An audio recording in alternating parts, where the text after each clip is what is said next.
we have invited Kristoffer Olsen, Chief Advisor in the Secretariat for Digital-Ready Legislation in the Danish Agency for Digital Government. Their team supports ministries and government agencies in drafting future-proof legislation which adhere to principles of digital-ready design.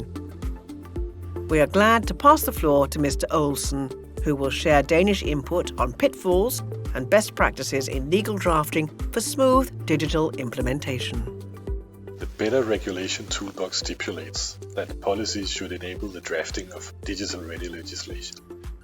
This means, among other things, that rules should be set out to be as clear and simple as possible, keeping them future-proof to accommodate the use of new technologies and to enable the use of automation when it makes sense. In Denmark, since 2018, all proposed legislative initiatives have been screened to assess the relevance of their conformance with the principles of digital-ready legislation. A Secretariat has been established to assist ministries and agencies in their drafting. The Secretariat produces around 100 consultation responses per parliamentary cycle. Increasingly, the Secretariat offers advice and assistance in the early phases of policy formulation to ensure that digital-ready considerations are addressed upfront. The political and legislative process benefits from an early consideration of concerns such as administrative efficiency, implementation risks, the access to and use of existing data, the impact on citizens, and the achievement of objectives in the design of a policy proposal. It has been the experience of the Secretariat that involving administrative and digital experts early in the formulation of policy is an important part of ensuring transparency and qualifying the political decision-making process to be aware of digital potentials and pitfalls when making rules. In conclusion, when rules are drafted to be digital-ready, citizens and government officials alike find it easy to read what their rights, obligations and responsibilities are and can rely on their information being reused securely and responsibly.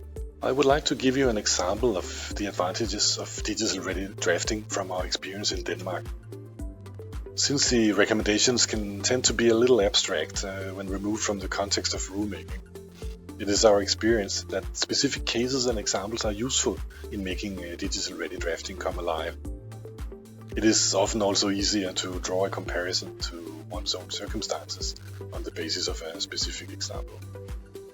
The example in question concerns a revision of the rules governing access to adult education and continuing training of a vocational nature.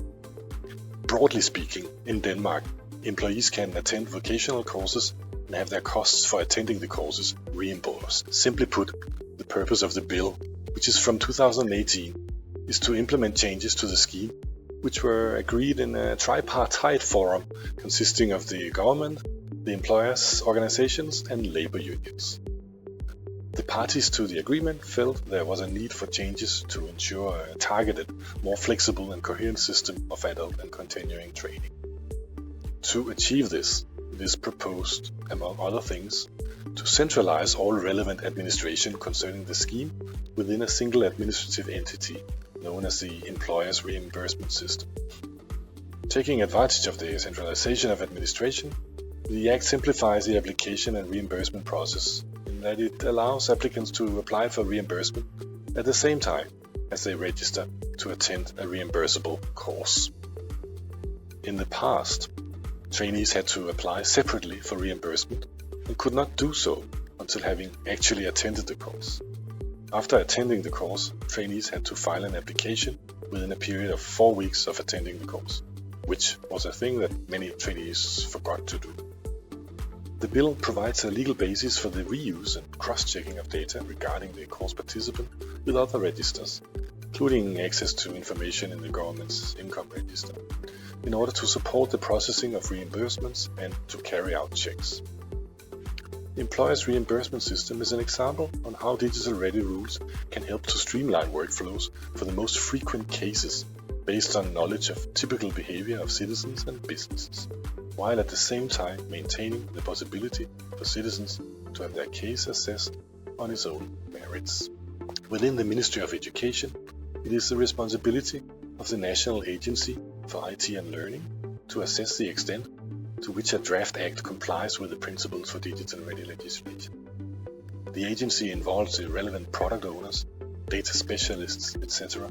as necessary in connection with the assessment of an act's compliance with the principles for digital-ready legislation.